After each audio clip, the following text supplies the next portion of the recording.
Hi. Hi, everyone. Hello. Hi, Lynna. Hi, Aiden Gray.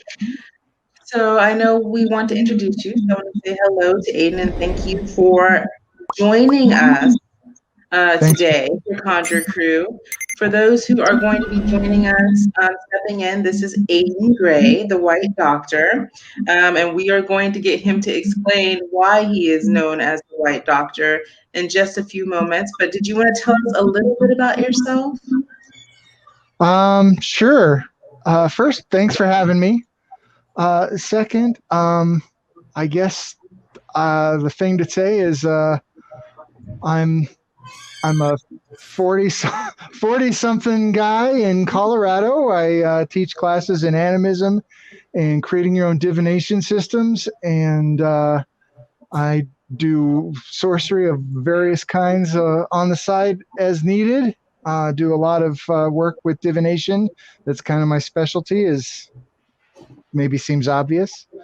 I call myself a Wight Doctor because I think shaman is really loaded term. Witch doctor is also a really loaded term. A rude doctor, not really my culture, and I don't feel comfortable claiming that. So I go for a Wight Doctor because I work with spirits, and a wight is the Old English word for a spirit, a being of any kind.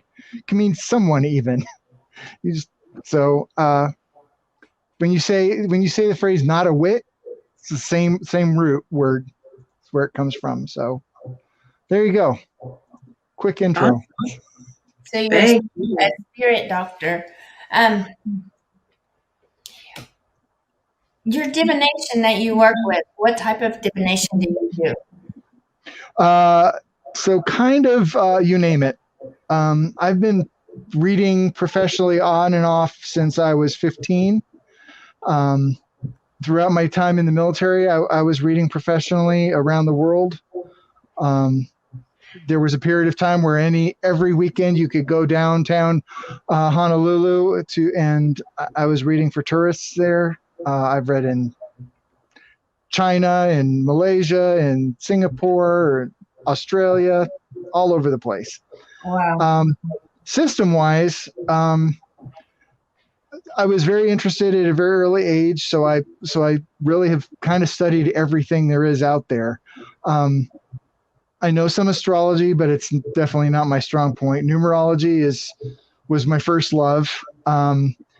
I've done tarot and runes, and I've done plenty of readings of colored toothpicks at Denny's and a handful of Cocoa Krispies. Nowadays, I have my own system of cards that I use.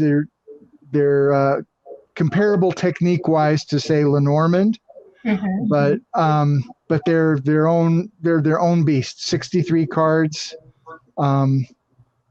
with a vaguely fairy tale sort of theme to them.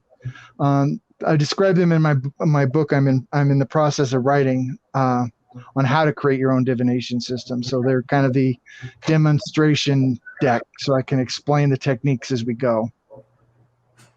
So I have a question. Do you mind explaining animism? Sure. So the classic definition is of animism comes from this 18th century anthropologist type guy named Taylor, who basically said animism is the belief that everything has a spirit. That's sort of true, but it really simplifies things. And I think a lot of animists today would rather say that animism is the idea that the world is full of people and humans are only some of those people. Well, some would definitely agree with that. For sure. Yeah. That's definitely, I mean, that makes sense.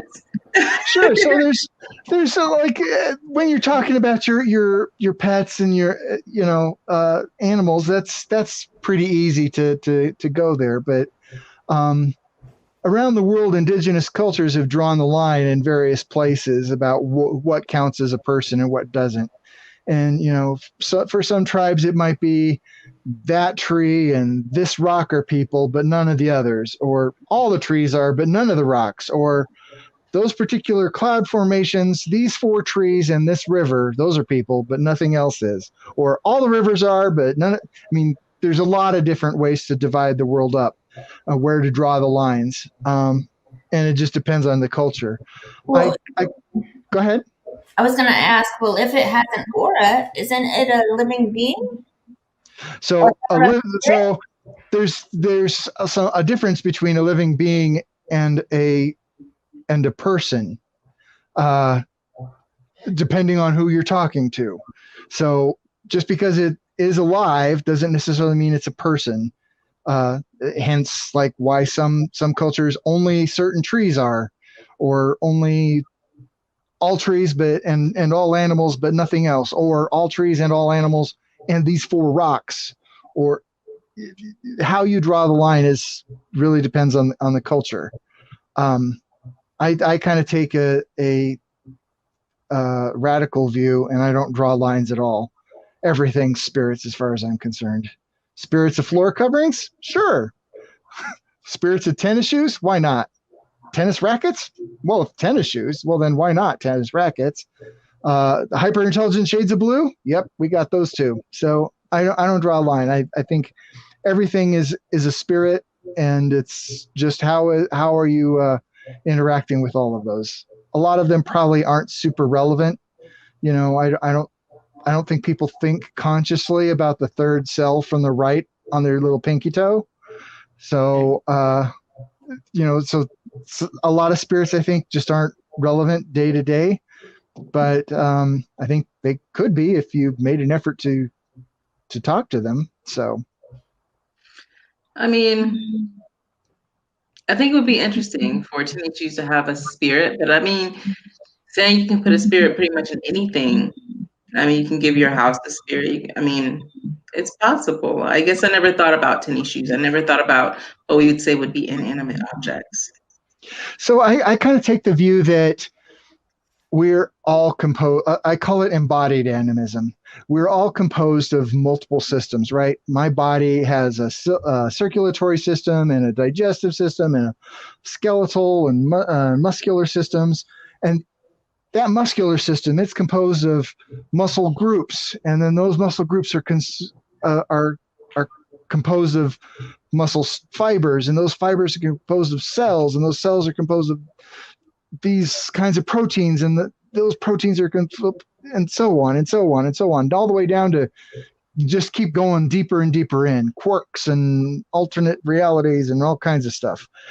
So, and then if you look at nature, not even just your body, but nature as a whole, it's kind of the same. You'll have an eco region, a bioregion, and that bioregion will be composed of these plant areas and this watershed and these animals that live in that are native to that bioregion, and then those animals are, say, they're in these different packs that roam in these different areas, and each pack is composed of this number of wolves, and then those wolves are, you can just continue breaking them down the same way you do break down people and a body. And I think that is an informed way to look at how the world is constructed.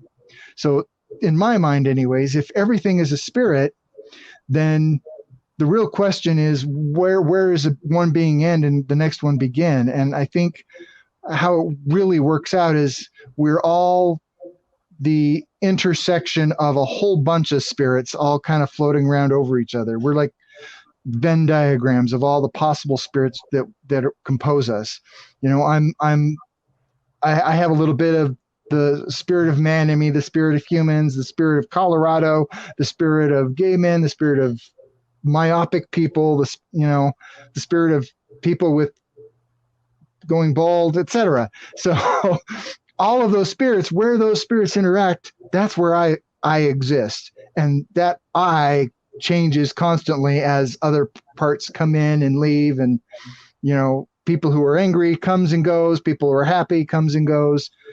So no one is a permanent entity. We're just the intersection of a whole bunch of other entities. And would constantly change. Right. So it makes for a different understanding of how things work when you approach it from that direction. We're sounding very complicated in that case. So we're sounding definitely a bit more complex than what we may want to consider ourselves. Correct. Yes. Which I think is fair, because if you consider that if I'm more than just this one being with this one status, this one energy, and instead I am a conglomeration of millions of other beings, it really makes it a lot easier to be compassionate, because you know where you know that you're overlapping with those other people at some point. I think there's a lot of consequences, a lot of downstream ideas that result from that basic idea. So can I ask a question that may be a little out of the box if we're talking about, do you, and in a way, do you feel like with all the workings of spirits that with working with all the different spirits, let me try to word this correctly. Do you believe that there are spirits outside of our realm, like such as extraterrestrials and things that you, like some people would consider? Sure. I know that's out there, but yeah.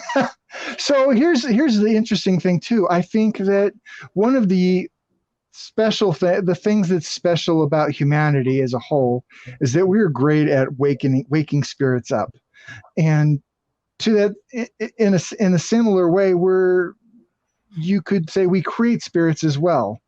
I don't know that creating them is really what we're doing, but everything that we have ever thought of has a spirit. I mean, the spirit of your favorite TV character absolutely exists, and people are doing a lot of work in chaos magic and pop culture magic where they build on, I'm going to invoke the 17 Pokemon of the apocalypse. You can find those energies exist everywhere, no matter what. And I think that absolutely there can be things that are outside of our realm that that exist as beings. Are they necessarily relevant to everybody? I bet most of them are not, but I also think that you can make anything relevant if you want to. If you lay carpet for a living, there's no reason why you couldn't have a great relationship with the spirit of floor coverings and get something out of that. So sure, more power to you. Why not? I'm sorry, did you have a question, Lynna? Go ahead. So I know you said you do divination and that you've set up your own divination system with 63 cards that you said are pretty much fierce. There's something to be, bored with. I'm curious, can you tell me or tell us more about that divination system? Oh, you have the cards. Yes, Lynna has the cards. Oh. She bought it. So yeah. So I created those several years ago as I started writing my book, and the idea was that if you're when you look at a divination system, there's a bunch of different things you have to keep in mind. One is that however many items there are in that system, that's all you have to describe the whole universe. Theoretically, any divination system should be able to answer any question you ask it. You may not want to answer, may not want to read when am I going to die or what color socks is she wearing, but you should be able to. So your system needs to cover everything. And while I loved the techniques used with Lenormand, the symbol system was not exactly to my taste. And I think that's a big thing too. I mean, like Lenormand has the dog that's supposed to represent loyalty and friends and stuff, right? Well, if you're super allergic and had bad experiences with dog attacks when you were a kid, yeah, that's not going to mean that so much. Why should you force yourself to those symbolisms when you already have a library that you've built through your own experience. And so that's part of the reason for my book, and that's part of how I created my system, was how do I leverage my own internal symbols to create a system that can answer any question I put to it. So I picked 63 cards because it's 9 times 7. Those are awesome numbers. And I thought it was a good size. It wasn't too many. It wasn't too small. It could be laid out in Tableau easily. It had a center, absolute center, because they're 2 odd numbers. So there were a lot of ideas that went into that I thought about when I was coming up with those 63 cards. How I came up with them is I just basically went through all my divination books, my tarot cards and my Lenormand cards and my Kippers and my Sibyllas and my astrology and my numerology and any book I had on whatever topic, and I just started collecting meanings. And I have a huge list. It's over 12,000 different items on it now at this point. I didn't use all 12,000. I think I stopped for the 63 after about 500. I said, okay, that's probably enough. But I would go through and I would look at a meaning and say, okay, this one says a cheating husband. How would I represent a cheating husband in my burgeoning, my just beginning system? Well, I would have a card for the spouse, and I would have a card for lying, cheating, deceit. And if those two came together, then that would mean a cheating husband or wife.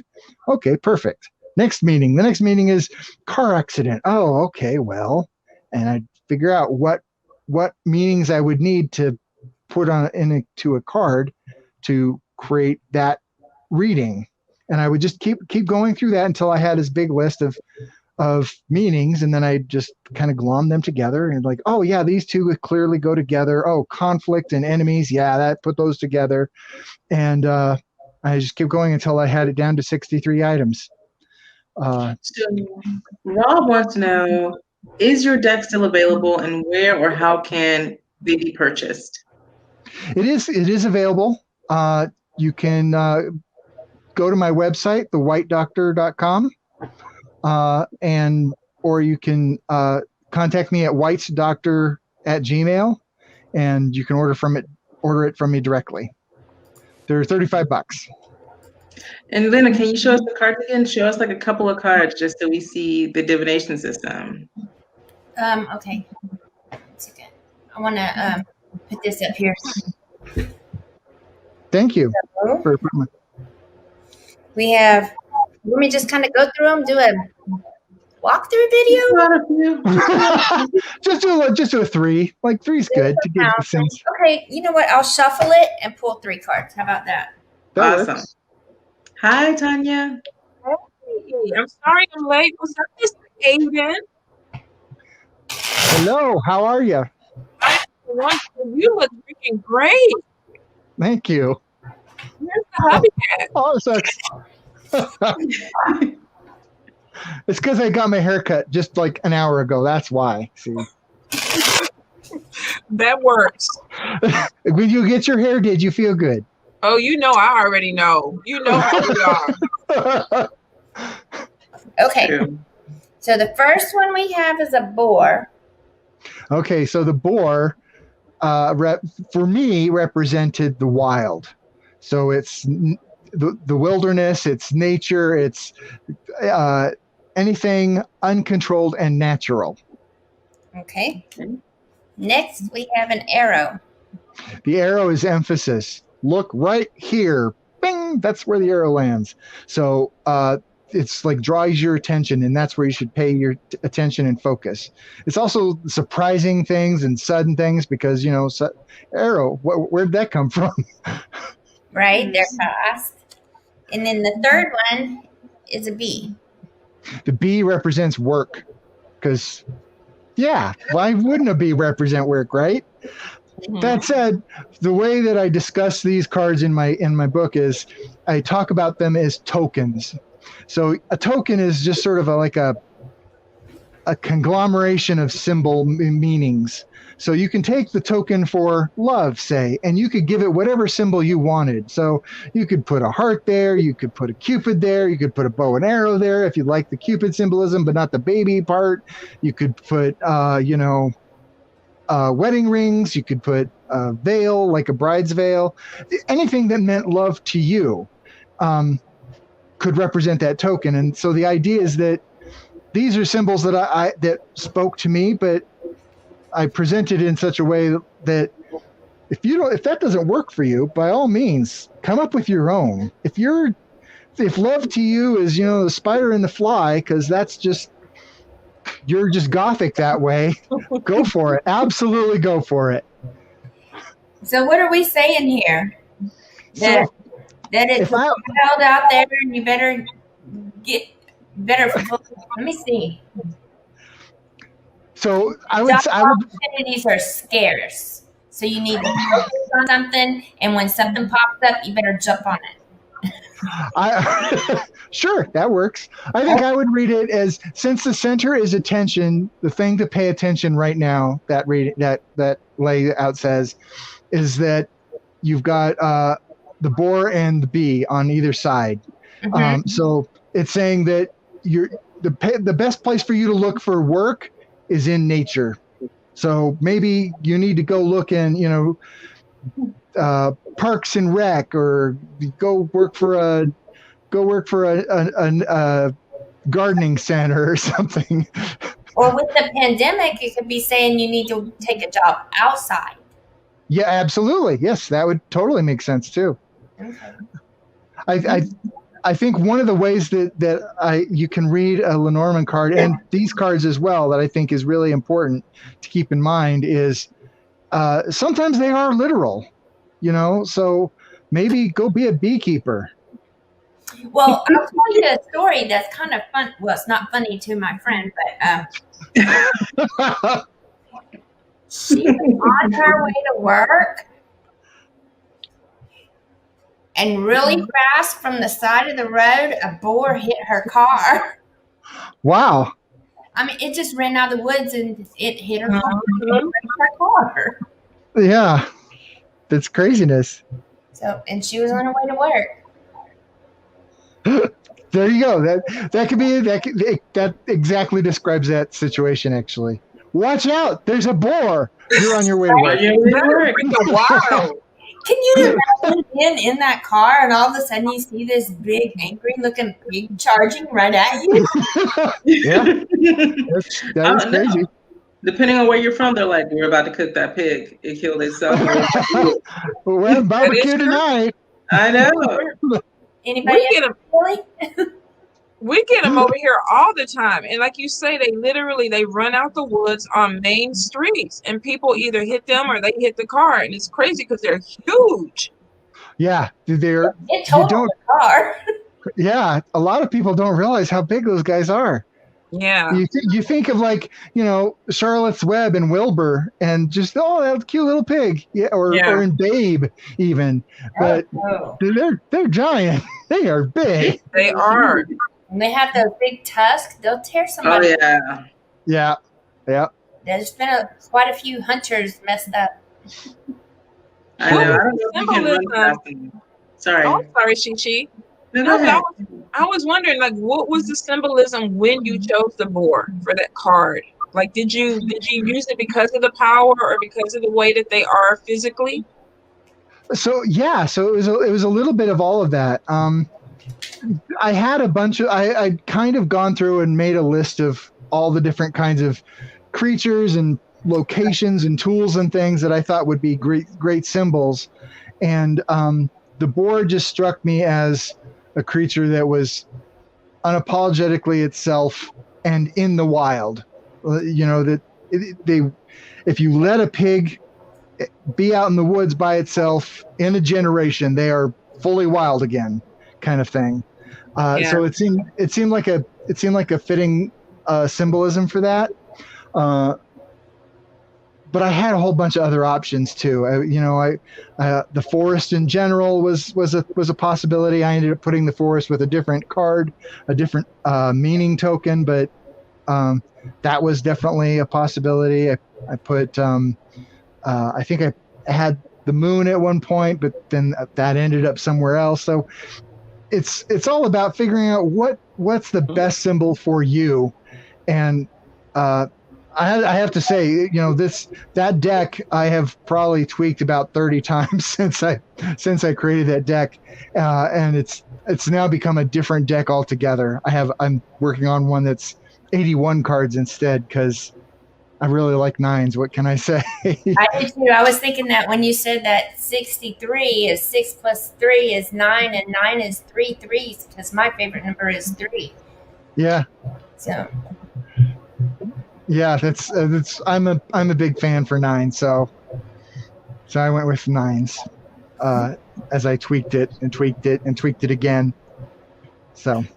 It's so interesting because I'm working on a deck too, and everybody's like, when are you going to release it? And I'm kind of like with you, there's always some type of symbolism that hits you, where Right. it's like either it's going to be the numbers, or it's going to be the colors, or it's going to be the images that you want to use. And I'm like you, sometimes I'm like, okay, this no longer represents what I thought it was going to be. So now I have to move it on.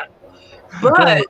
What I love about you, especially when I met you at the Hoodoo Conjure Fed, there's such a passion to what you do, because you gave me a reading, and your reading was literally so on point, and you took the time to explain the symbolism with everything, and it was through your eyes. So it was like me looking at it, I was like, I can't see it the way he's seeing it. But that's what makes you unique about the way that you read and what you create. I love that. Well, I'm glad you liked it. In all my years of reading, I've met other people who read and they don't share any details or where they came from. It's just they lay out the 16 cards and then ta-da, your grandma's going to die next week or whatever it is. Yeah. And which is okay. I mean, there is a point to. They're there to get the information, not learn how to read. But I also feel very strongly that this is your reading, so you need to be engaged, and so you need to understand where I'm coming from for the symbol to be able to judge whether it means that same thing for you, or if it sparks some kind of, oh, that's Uncle Fred who did this other thing, and you can't get that connection if I don't explain what's going on to you, what I'm seeing. True. I agree.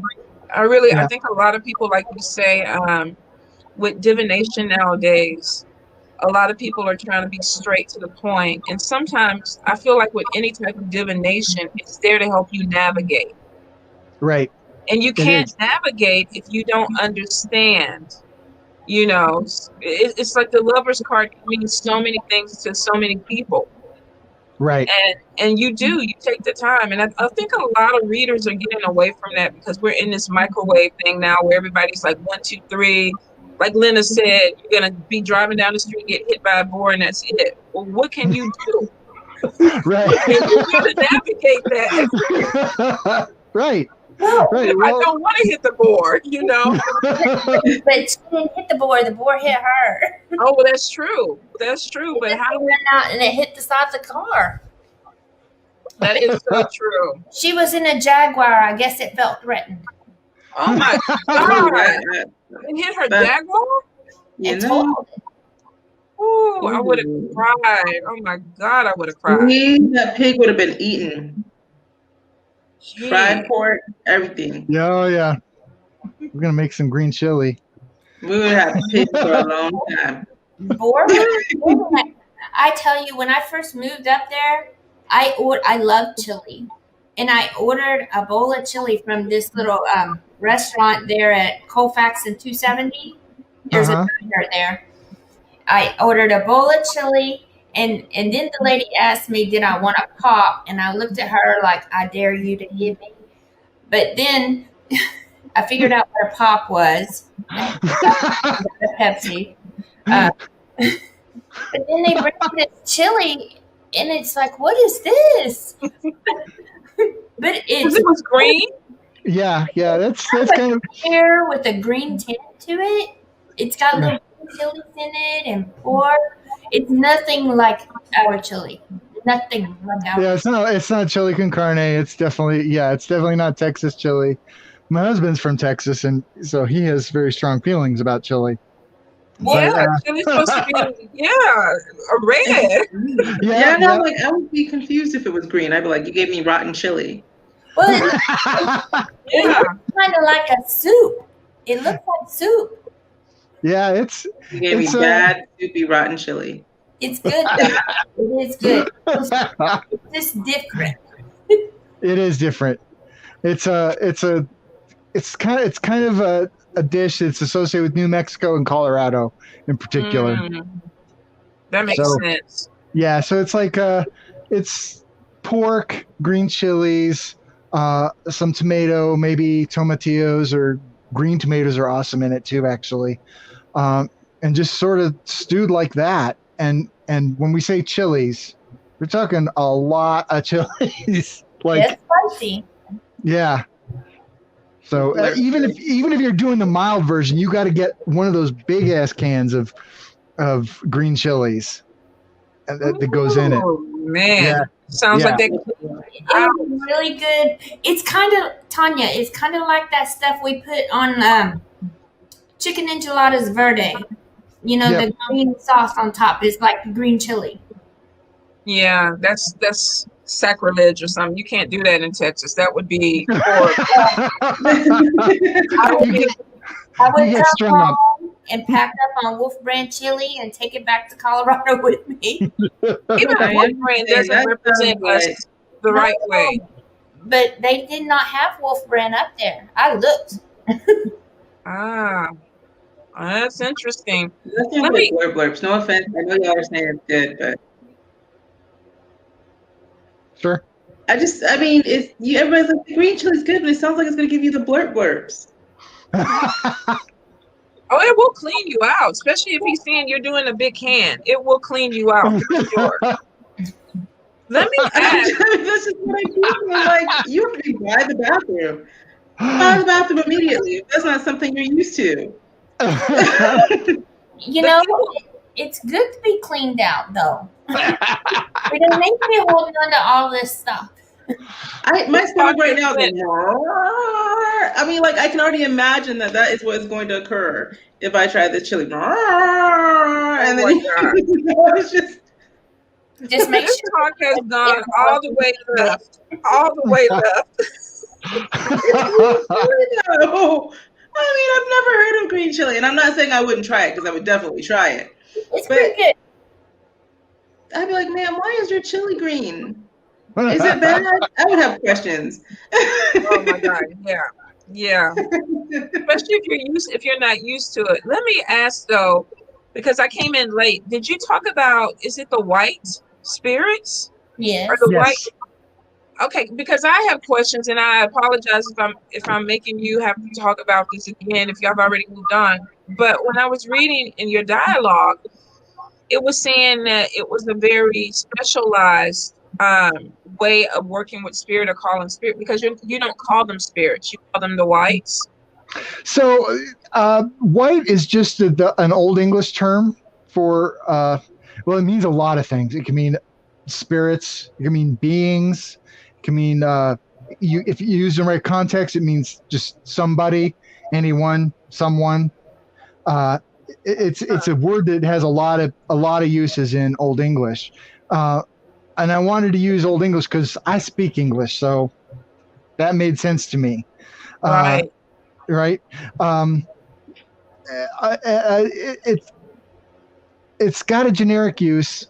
I still call them spirits too. I call them the spirit of what's it called, and just like there's lots of different words for different kinds of ghosts. Say you'll call them. Sometimes you'll call it a ghost or a spirit or a spook or a haunt or a haint or it's context and how you're feeling at the moment and what the last time you called it, what it was at, because you get tired of saying the same word over and over again. So you just want to throw some variety in there. So I use it interchangeably with the spirit in general. The only difference is I think a lot of people make a distinction between gods and spirits and ancestors.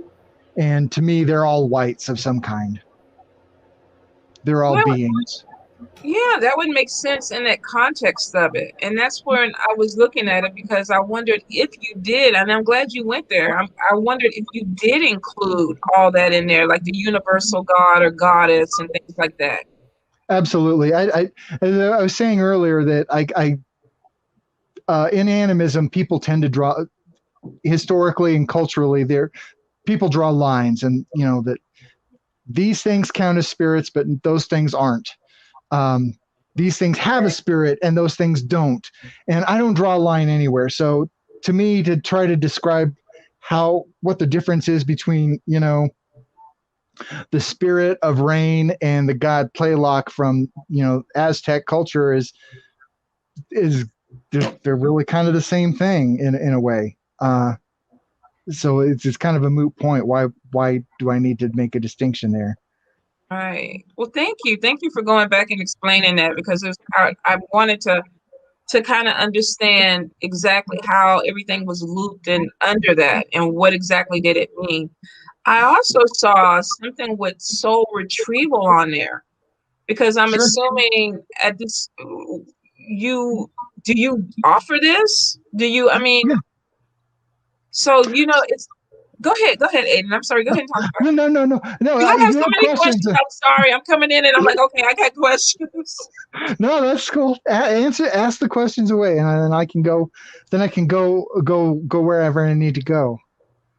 So what exactly, when you're talking about soul retrieval, because I actually connected with a shaman in Texas. My therapist, actually, she works with her in her office, which I think is really cool, because they give the clinical side of therapy, where of course you're going in and you have a psychologist that walks you through things, but then right across the hall you have a very spiritual shaman that comes in, and she deals with your issues from a spiritual standpoint. Sure. And I'm lucky, I'm blessed, because my therapist is so open-minded with that. Yeah. Mine is too. So I totally agree with you. That's always a nice thing where you get to incorporate all the things that you feel, not just a mental thing, but the emotional and the spiritual as well. So for me, I don't necessarily, because I feel like people are this ever-changing conglomeration of lots of different spirits coming together and overlapping and creating something new from that knot of energies. It's for me, when I say soul retrieval, I always have to explain that that's not, to me, it doesn't mean exactly quite the same thing as everyone else uses it. I think a lot of people talk about soul retrieval as if the soul was this one coherent thing, and then part gets chipped off and you have to go find it, which that modality, that understanding of the world absolutely works. It's just, that's not how I see it for me. For me, it's, you've been disconnected from a part that from another knot that has been part of you for a very long time, and that might not be a good thing, and you need to reconnect to that. You have lost your connection to that whole side of yourself. So reconnecting all those spirits back into the whole that makes you is how I think of soul retrieval. It's not that there's something missing. It's just that, or that even if something is missing, that it's a bad thing. There's a reason that you need that back, and to be the fully whole person that you usually are. Will you explain to her what you mean by that? Because she wasn't here, about how, like you said, for example, you have the spirit of kindness and compassion, and the spirit of the male and the gay male, and the spirit Right. of kindness, and Sure. how all those. Okay, you do it. So I call it. Apologies to anybody who's hearing it again, but hey, maybe you want to hear it again. So I call it embodied animism, and basically it builds on what I see in nature and how I see the world actually working. And I start with my body. You know, I've got, it's me, but I have a circulatory system, and I have a muscular system, and I have bones, and I have, you know, digestive system and nervous system and all these things. And each of those, like if I look at the nervous system, that's, you know, that's got my brain, and it's got these parts of the brain, and then those parts of the brain are made up of these specific kinds of tissues, and those tissues are made up of these cells, and these cells are made up of those proteins and atoms, and just, you just keep going down and down and down, going to quarks, and, you know, left twisted energy streams, and, you know, you just go as deep as you want. And then but nature works the same exact way. If I go outside, I'm looking at the bioregion of Colorado, and specifically the plains and the high plains, and then these high plains are composed of these animals and these plants that are here natively, and these other plants and animals that have come in and are now part of the whole functioning, and there's this watershed, and so it's these rivers that can join here, and then they join up there, and those, I can talk about the plants, and those plants, there's these grasses, and those grasses are intermingled with these other kinds of grasses, and their roots intermingle, and their connection to the dirt, and, you know, in every location I look, I see nature either going finer detail, composed of more parts and more parts and more parts, or I can go upwards as well, and so those grasses become all the flora of Colorado, become plants in general, become parts of greater and greater collections of beings. And so I see Wight's the same way, that we as people are composed of all those different, the spirit of my heart and my blood vessels and my blood cells and my white blood cells and the leukocytes and the whatevers, the hemoglobins and the haberdasheries. All those different spirits make up my blood system, and all those different spirits come together again and make up me. And I also make up collections of humans and collections of males and gay people, and you know, people interested in divination, and people who live in Colorado, and people with blue eyes, and we are the center of a Venn diagram, just right there in the middle where everything overlaps, of all these different spirits. And so spirit retrieval is when for some reason, some trauma, or well, usually it's trauma. I can't think of a lot of other reasons it would happen.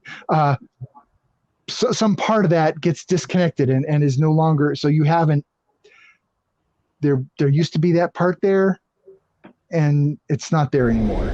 Sometimes that's a good thing. I think sometimes trauma breaks off pieces that you don't need, and that's a good thing. But sometimes it does cause other consequences. You broke off that piece, and that was with the piece that was holding all these other things in together to make up you and make you whole. And so you're feeling less than whole right now. So let's go and get that part connected again. It's not so much retrieving it, it's establishing that relationship, that consistent connection, and putting that back in place. Does that make sense? Yes, thank you. It reminds me of like what somebody I know is going through with compassion fatigue. We need to find how to put the compassion back. Right. And that's one of the things, the side effects, I think, of this particular view. And I'll be totally upfront. You know, I am not 100% perfect. There's plenty of people I'd love to just punch right in the mouth. But I find that when you start looking at the world as if we're all composed of all these pieces, you start recognizing that there's a bunch of pieces I'm sharing with everybody as well. And it makes you a lot more open to, well, that's the way she needs to do it, or that's the way he needs to do it, and let him do it that way. You become a lot more, like you were saying, compassionate. Mm-hmm. I do have a question as well, and I was hoping it would come up naturally, but I guess I'm just going to ask. You said 9 elements, not just the basic 5. Well, I work with the 5 elements, but 9 Sure. elements. What are the other 4 elements? So this is my own system that I've been working with since I was really young. It started with, I was just playing with a combination of the classical elements, earth, air, fire, water, spirit, and then also throwing in some stuff from the classic 5 elements of Asia. And over time it's transformed. And so now I see the world as being composed of 3 forces that basically there's the active, aggressive, fiery force that's rising and expanding. There's a contractive, passive, earthy sort of force where everything's coming in and condensing. And then there's a watery, flowy, responsive force where it's filling in the space passively, but then it's actively doing things and moving as well. It responds, it reacts. And those 3 forces, in my mind, combine and create these 9 elements, which are earth, fire, and water, flesh, wood, and stone or metal. And then the last 3 are really esoteric, and I often lump them together and just call them spirit, but I call them storm, wind, and sky. Storm is like chaos and very chaotic energy. The wind is also breath, and that's kind of air, sort of. It's a little bit different than the classic air. And then the sky is sort of the foundational fate that everything is based on, that everything is built on top of. So I created a divination system based on those 2, of course. So you can there's different ways, but you get 3 elements, and the way those three elements interrelate to each other is your reading. Oh, you got fire, and you got fire, and storm. Oh, well, in which case you need to, and then there's some answer to your question. Kind of loosely inspired by the I Ching, the Chinese I Ching. It almost, and I can see where you could go across and make that blend with it, because a lot of times, and I've had a reading with that where she was like, you have way too much fire. So we need to go in and balance out a little bit more. So in a reading for a person who's hot-headed or they're making impulsive decisions, then it would be easier to kind of navigate them to kind of go to a calmer side, or either figure out how to rectify the situation. That's interesting. Yeah, exactly. And that's what really attracted me to that whole kind of system. I've done because I used to be a Chinese interpreter and I studied acupuncture and all. I've been involved with Asian stuff for a very long time. One of the things that's built into the I Ching and to that whole system of the Bagua is the elemental system and how you use them to balance each other. So if you're in a situation that's really super fiery and everyone's super focused on their own little agendas and nobody's cooperating, well, you need to get some wood in there so that they can be connected a little bit, and maybe throw some water in there too to slow people down a little bit, and so it gives you an alternate way to approach a reading that I think is really useful, rather than just saying, oh yeah, you got the 7 of Cups, and so there you go, and that's what it is. But now you've got this is the way the energetics of the situation are. Here's all the different ways we could do something about that in a way that fulfills your goals better. Right? Exactly.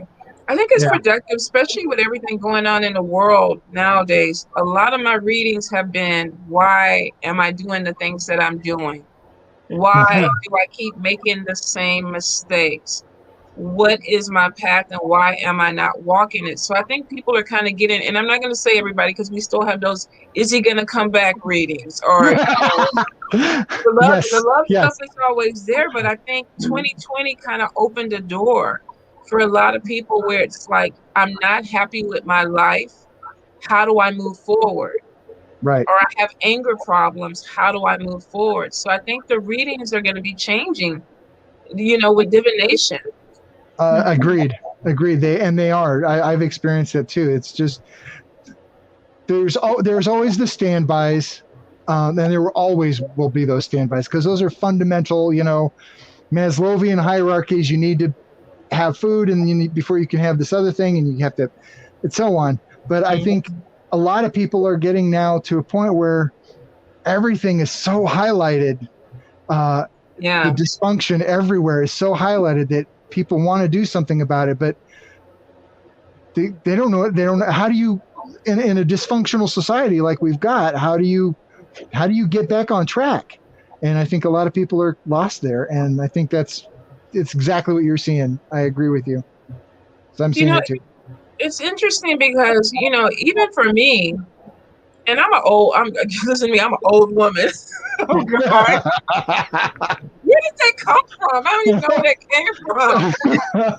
I'm an older woman. I mean, I'm 53, and I will say last year made me feel powerless in so many situations because there was a lack of control to me, and I'm a control freak.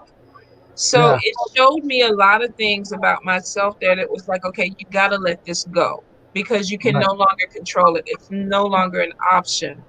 And there was a lot of growth, even as a diviner. My connection with spirit is changing because of that growth. Have you experienced that too? Your connection with your spirits? So I think you guys know this, and apologies to all the arachnophobes, but I am super connected with Spider. She is my girl, and we are so tight. And I have seen, actually, for me, it's my relationship to her has become stronger and stronger. Yeah, partly I think that's because I'm working on a book about her too, but for me that's been my retreat, is in the face of all this other stuff that I have no control over, that I can't do anything about. I can go explore her some more. I can go learn more about her.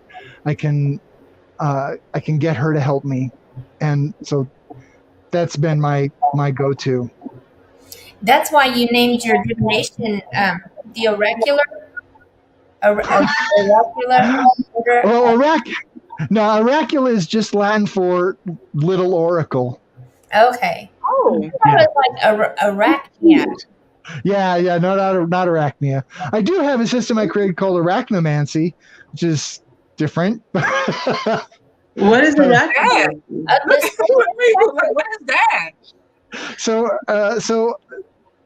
in Africa, there's a bunch of arachnomantic systems where they have they take these leaves, they dry them, they're pressed flat and they're dried, then they're cut with specific symbols that mean different things. So this leaf means, the angry old woman of the village, and this one over here means your ancestors on your father's side, and whatever. They spread all those leaves out around a tarantula's hole, and then they put a pot on top of it and then go away. And then when they come back in the morning, they see how the spider has moved all those leaves around to get the reading. So to me, that's fascinating and interesting. But my system, but my system is more symbolic and less hands-on with the spiders. Partly because we have a lot of cats, and so free range protein. Yeah, no, I don't want my friends to go there. What I've done is it's based on 6 fundamental energies that correspond to the 6 pairs of appendages on a spider. So everyone thinks of it's 8 legs. There's 4 pairs. Well, yes, but it's the appendages. So as babies, they have 6 pairs. They have 12. So the first pair becomes the chelicerae, which are the fangs. Mm-hmm. The second pair become the pedipalps, which are the when you see the spiders and it looks like they got boxing gloves on, those are the pedipalps, and that's probably a male. Females have very slender pedipalps, and males have, because that's how they mate. They basically put the sperm in those boxing gloves, and then it locks into the epigyne on the female, and ta-da, there they go. There you go. Y'all learned a little bit about spider reproduction. Yeah, I had no idea. And I'm thinking that's why the Black Widow turned around and killed him afterwards. I know. Yeah. Shooting the babies. Yeah. So, and then the next four energies are the next four pairs of legs. So, like, the first pair of legs is very exploratory and is about. So that energy is very reaching out, sensing the world, interacting with the world. Whereas, say, the fourth pair of legs, the furthest back, are very focused about. Those legs provide the structure and the stability while the spider is wrapping prey in a web, or while they're building a web, or when they're doing their movement. Those are the legs that they push from. So that there's that kind of energy to those four legs. So all these six energies combine in various ways, and to give you a reading based on, all right, so you've got first pair and second pair, and therefore this is what the reading is telling you. That is freaking interesting. That I never looked at it that way. But that is, I mean, I know that you can divine with a lot of different things in a lot of different ways, but that I've never heard with spiders. And it's so interesting. When I came back from Haiti after Conzo, I was hallucinating so bad, or at least I think I was hallucinating, because I was seeing clusters of spiders everywhere. And they were on my ceiling, and it would be like this big group of spiders, and I would always think, oh my God, they're gonna fall on me. And I don't have a fear of spiders, but it was just the idea that they were everywhere. And Sure. the symbolism was like new beginnings.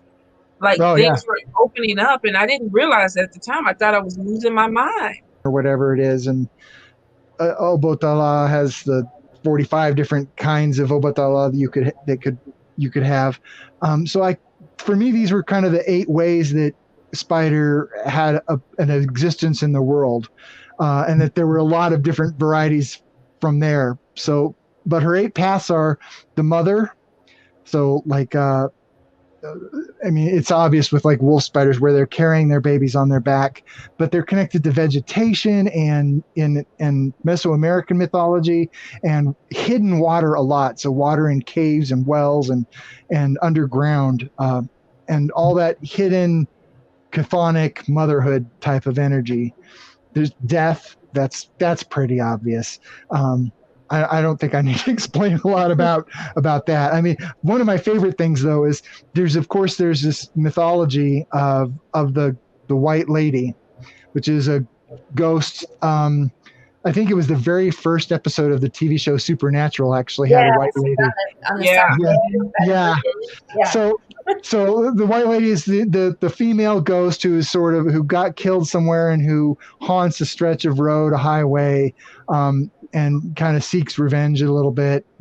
I think there's a lot of variations on her, but there's also a spider, a species called the White Lady, because they're white and they have very tiny little waists and very big hips, and she's a white lady.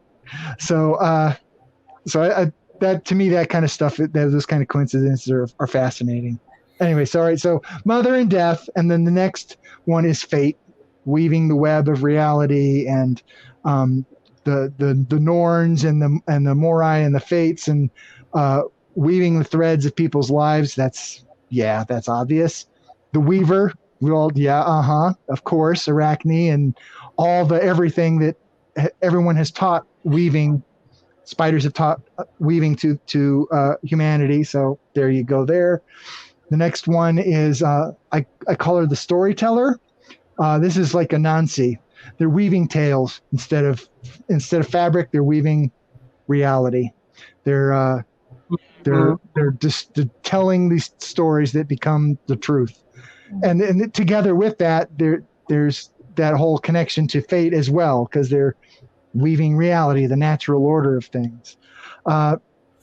There's this one is kind of surprising. A lot of people don't realize spiders are connected to the sun a whole lot.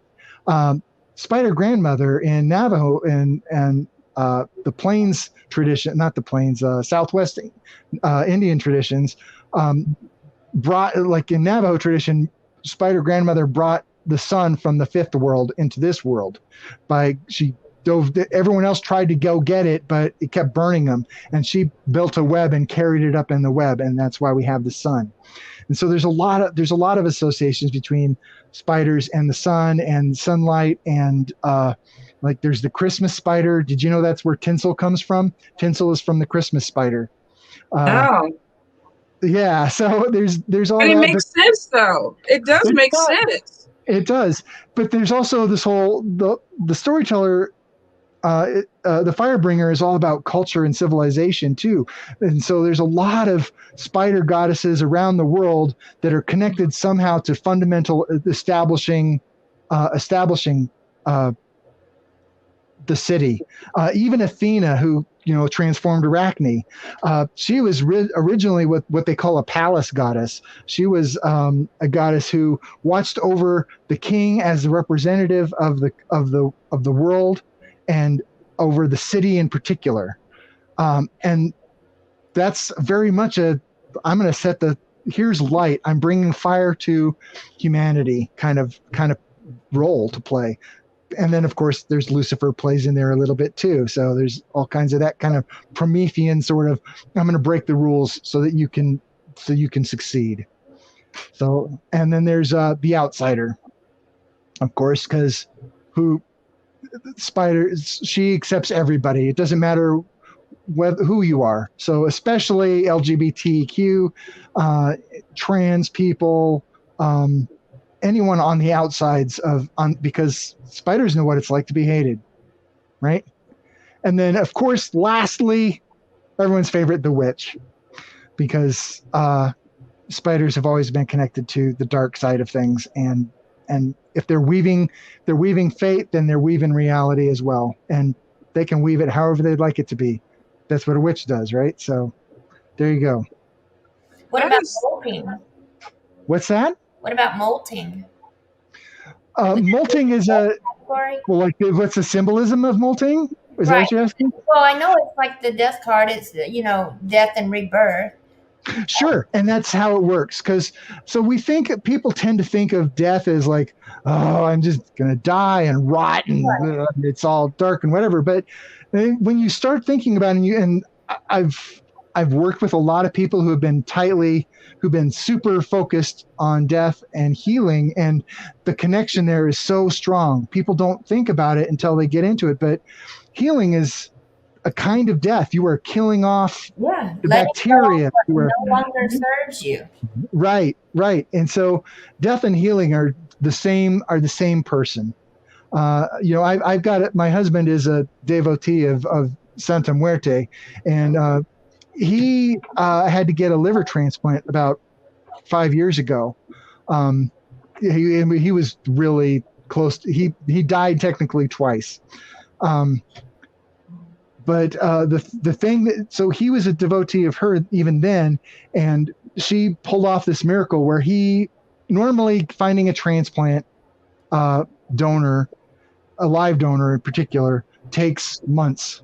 Not just once you've identified somebody who's willing to do it, but then they have to go through so many rounds of tests to make sure that they'll be able to survive the transplant, that they're healthy enough that the liver is healthy enough to make it worthwhile. It's all of these things that have to be tested and checked, and make sure they have support systems in place, etc.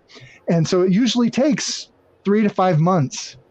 And I don't think anybody had ever done it faster than that. We did it in 21 days. Wow. Oh. We identified in 21 days. They identified and approved somebody for transplant. And if they hadn't done that, Mark wouldn't be here. He would have passed. She loves her children. She loves her devotees. She takes care of her children. She does, and I think that's the thing about death. She comes to us all, but it's not a I'm going to kill you and ha ha ha. Though there's moments of that, of course, but really, no. She is the mother who is the dark mother who is there at the end, comforting us all. She's seen every possible combination. She knows all the pain we've been through, and she is the most compassionate of everybody. So healing is definitely there, and I think molting, that transformation is. Some of that is that death. Some of that is motherhood. Some of that is the fire bringer who's burning away the dross so you can have a whole new structure in place. I'm going to step away for a minute because I want to show you something that I'm currently working on. But y'all can talk. All right. That was beautiful how you put the transformation. And that is amazing how she stepped in and made that happen. 21 days is crazy. It broke records. It's the new. It changed how the University of Colorado Hospital is the one that developed the first process for doing live donor transplants, and that Mark and his donor changed the way that they do things fundamentally. The one it's good at 12th and University or 12th at the University of Colorado. University. Yeah, I know that. I had one of my kids there. Isn't that at 12th and University, right off Colfax? Oh, it's on Colfax. It's off Colfax and like 225. Yeah, Peoria. Yes, right by Peoria. Yeah. Okay. Spiders weave, and you weave. Yes. What have you been doing? So I have never quite been able to get the hang of knitting. I know you tried. You want me to try it, and I have tried, but I just and suddenly I can't do it either, Aiden. I can't do it either. On the other hand, but you know what I can do? I can crochet like a mofo. So that's what I do. I'm learning how to crochet. What are you working on? Anything? Any new projects? So right now I've just started, and I would pull it out, but then the cats are gonna chase me, so I'm not gonna. But I've just started. I got a bunch of the big, thick, woolly, oh my gosh, yarn, and I'm crocheting cat beds. Oh, like the big one? Yeah. Super bulky. So you have to. Are you You have to do those with your hand, right? No, they have giant. They have really big crochet needles that are like this long and that big around and like a 15. Well, that would be a knitting needle, but like a 15. So I did. Yeah, they're huge. I am trying to capture the spirit of Pokemon. Are you in Amigurumi or whatever they're called? Oh no, you were. That's awesome. Who is that? That's Magikarp. Magikarp. Okay, yes. So now it's obvious. Beanie. Okay. It's a cat. Magikarp is eating your brains. Yes. Oh my god. That's so cute. It looks really warm. I don't know. I'm saying like that looks like a worm cap. It's cute. Is that going to be the only?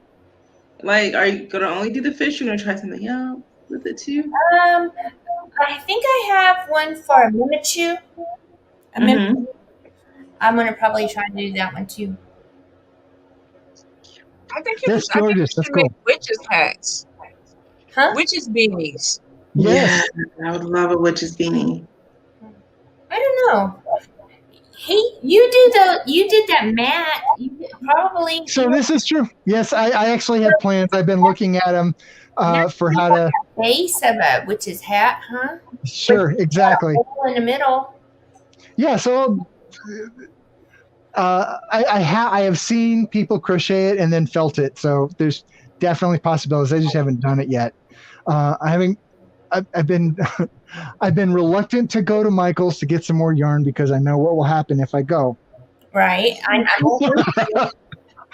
get the email. It's a bad place. Delete it.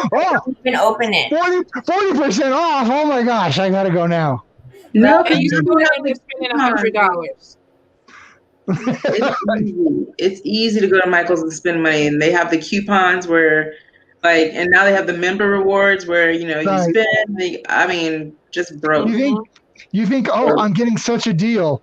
Well, I guess it's a deal. I guess $150 spent is less than $300 spent, but still. Mm-hmm. I think sleeping to the front of the line.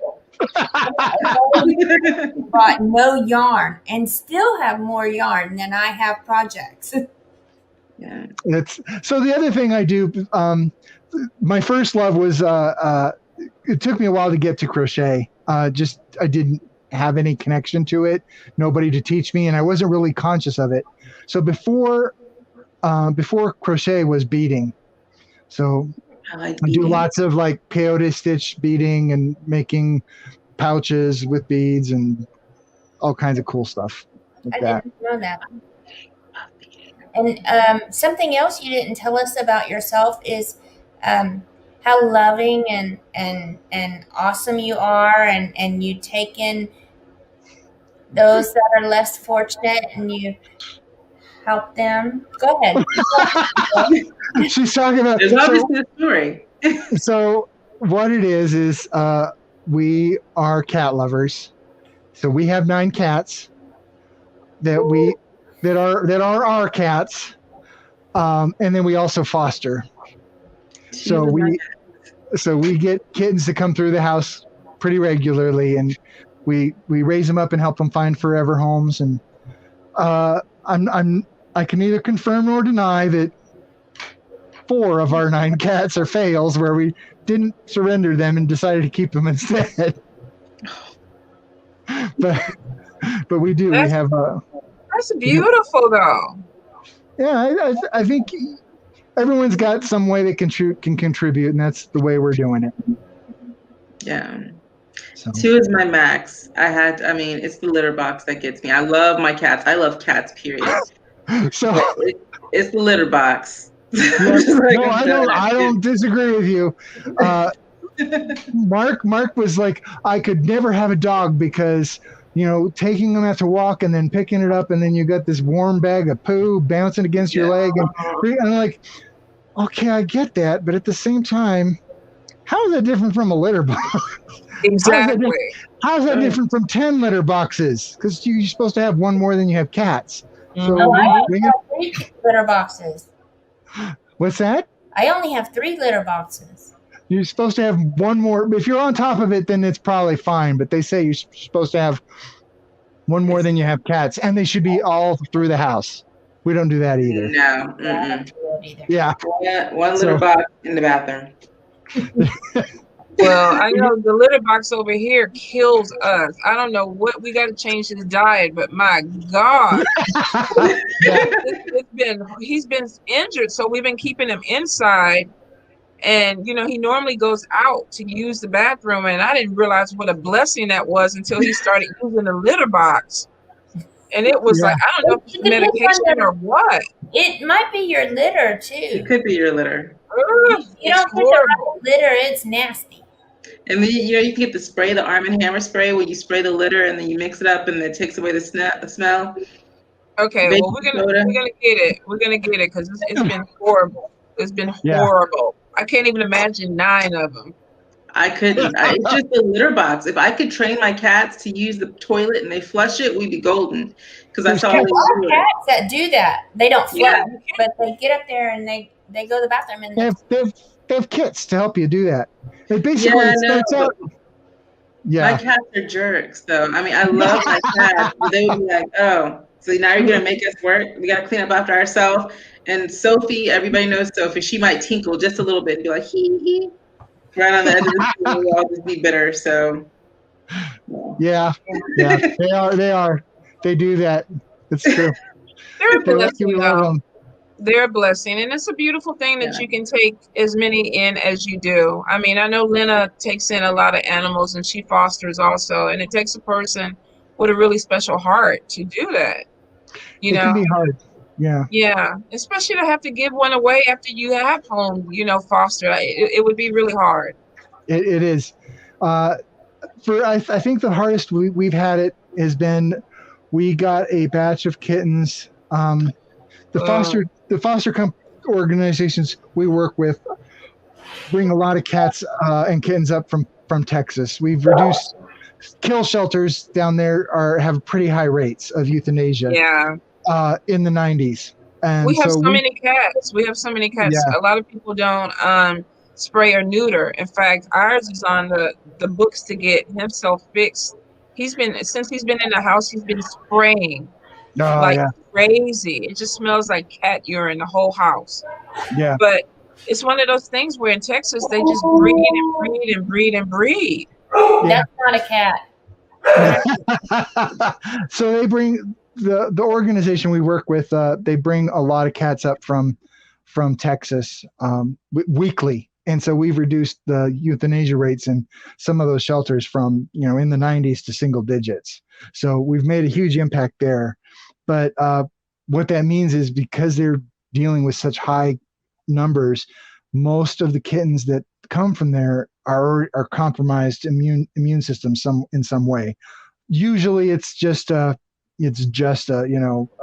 standard respiratory infections and whatever. But we had a batch of an orphaned litter of 5 that had Calici, which is like cat herpes, and they had tapeworms, they had ringworm, and they had Giardia. So we had 5 kittens.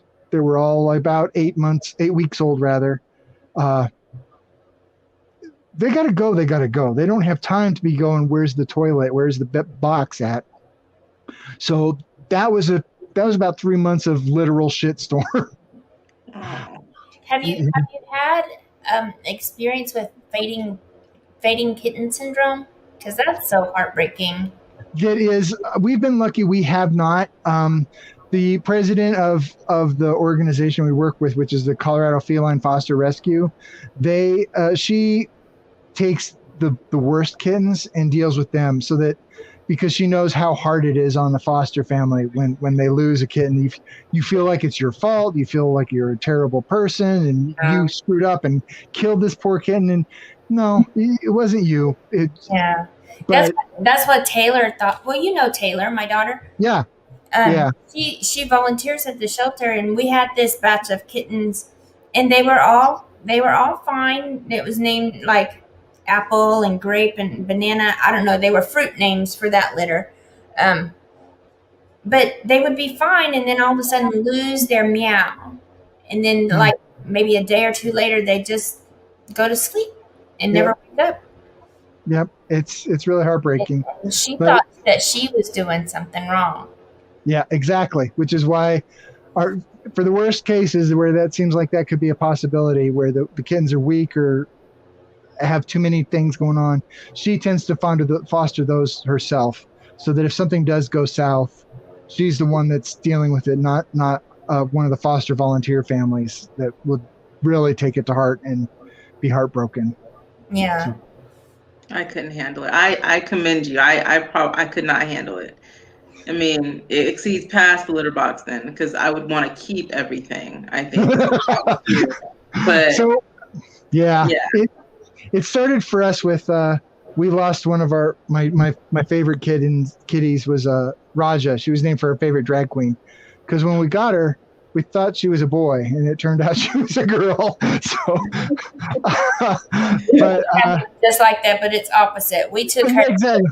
We took her to get spayed, and she came back neutered.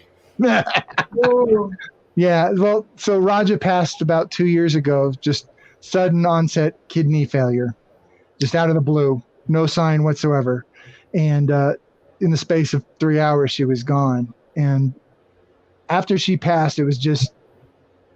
We're thinking, maybe we should get somebody to replace her, but nobody's ever going to replace her, and all of that. And we thought, probably the best thing we can do is help all these other kittens that are out there that need families, but need somewhere to be until they're ready to have their family. So that's what we've been doing. You're an amazing person with a huge heart. You do so much. He really is. Well, thank you. Awesome. Thank you. We're gonna have you turn in a bright shade of red on here.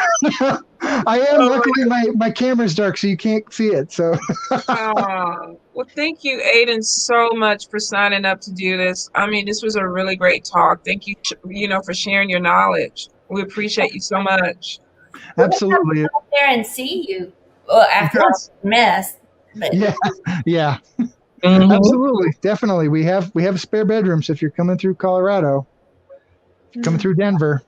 We live out by the airport, so you can go play with the kitties. Exactly. You gotta like kitties though. And not Stapleton Airport, right? No, Stapleton doesn't exist anymore. Okay. So Denver International. Yep, out in the plains, out in the middle of nowhere. Cherry Creek, right? Cherry Creek, right? Nope. It's nope. not. It's if you're.